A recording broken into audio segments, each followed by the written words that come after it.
मित्रांनो, ज्याही पद्धतीनं या तालुक्यामध्ये पोलीस बांधव, पोलीस प्रशासनाच्या वतीनं आणि सगळं दर्शनदार असेल, प्रांत असेल, अधिकाऱ्यांना हाताला धरून या तालुक्यामध्ये जो छळवाद मांडलेला आहे हा बंद करायचा आहे का नाही? आणि यासाठी मी तुम्हाला विचारायला आलो साहेबांना, मला तुम्ही या मतदारसंघाची द्या, दुसऱ्या दिवशी राजीनामा देतो, पण मी आता इथून पुढे 4 महिने तुमच्या तालुक्यामध्ये एवढा साहेबांनी उमेदवारी दिली तरी आणि नाही दिली तरी निश्चितपणाने मी तुमच्या बाजूला या तालुक्याचं परिवर्तन केल्याशिवाय मी दुसऱ्या कुठल्याही राज्याच्या तालुक्याचा म्हणजे दुसऱ्या तालुक्यामध्ये जाणार नाही. पण हा मान तालुका, मानाजी खटाव तुमचा मतदारसंघ आहे, या तालुक्यामध्ये निश्चितपणानं मी तुमच्या बरोबर राहणार आहे. मी बऱ्याच वेळेला या तालुक्यामध्ये आलो. मध्यंतरी आमचे समाज बांधव तरुण, आमचे गोरड म्हणून इंजिनियर हे या ठिकाणी धनगर समाजाला आरक्षण मिळावं म्हणून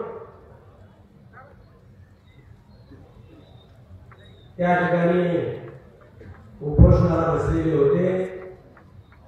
मित्रांनो, एवढा मोठा जनसागर त्या ठिकाणी सामील झालेला होता. मोठी पदयात्रा निघाली होती आणि प्रमुख पाहुणा म्हणून मला त्या ठिकाणी आमंत्रित करण्यात आलेलं होतं.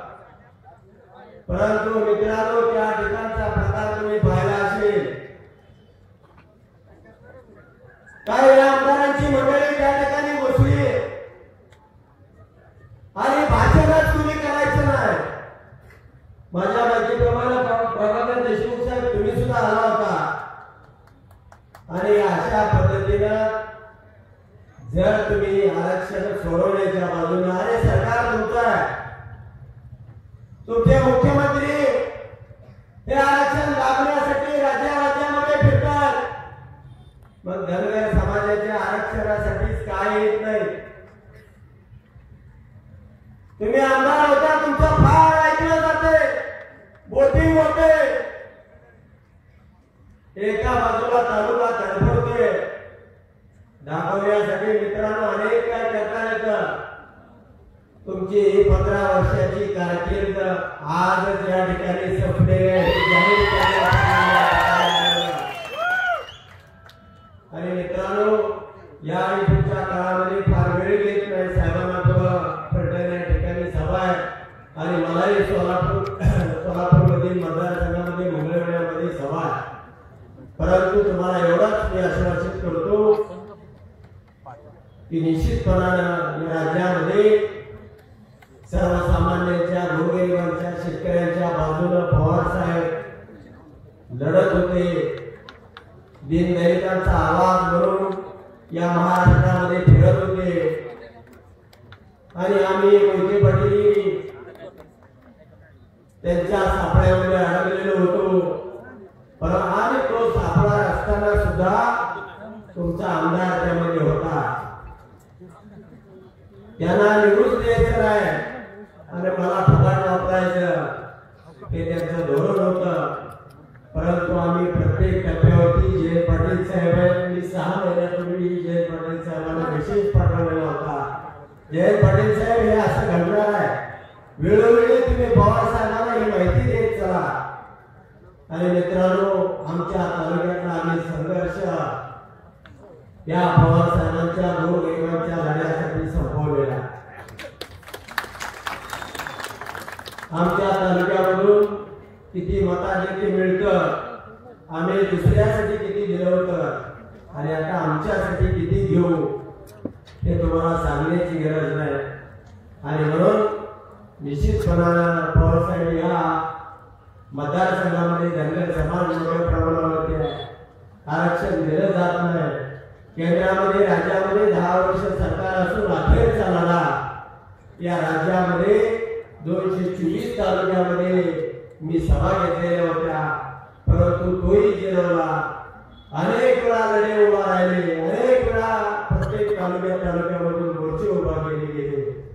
आणि साहेब आमची एवढीच विनंती होती की आमचे या राजकारणामध्ये आमची लोक असावे ही भावना होती. आणि त्याच उद्देशानं मी सुद्धा सोलापूरला उमेदवारी मागितलेली होती, परंतु राखीव जागेवरची सुद्धा उमेदवारी दिली गेली नाही.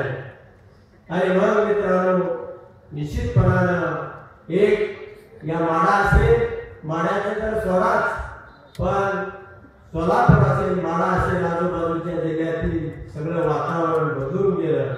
आणि तुम्हाला जो उत्साह आलेला आहे, इतकं गरम होतंय, पण तुम्ही हलायला तयार नाही.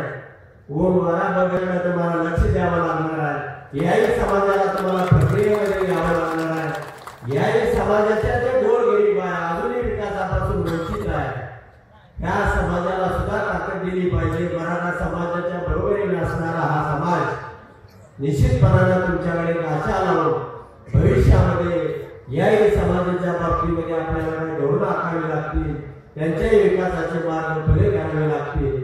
आणि निश्चितपणानं साहेब अजूनही त्यांचं काय धमक्या द्यायचं बंद होत नाही. मला अजून पुन्हा रात्री तुम्ही नादाला अजितदादाच्या लागू नका. अजितदादा कोबरा आहे, एकदा रस्त्यावर कोणाला सोडत नाही. तर मी सुद्धा मांसासारखा चिवट आहे.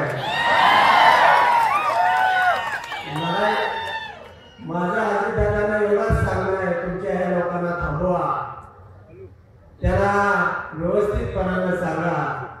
कारण तुम्हाला येत्या 4 जूनला दिसणार आहे विजय वंशाचा होणार आहे की कोबऱ्याचा होणार आहे. आणि समजा कोबरा नसलाच तर पवार साहेबांसारखा असा आधार आपल्या पाठीमागे आहे. आणि म्हणून निश्चितपणाने एवढं सांगतो की आपण येणाऱ्या विधानसभेच्या या लोकसभेच्या निवडणुकीबरोबरच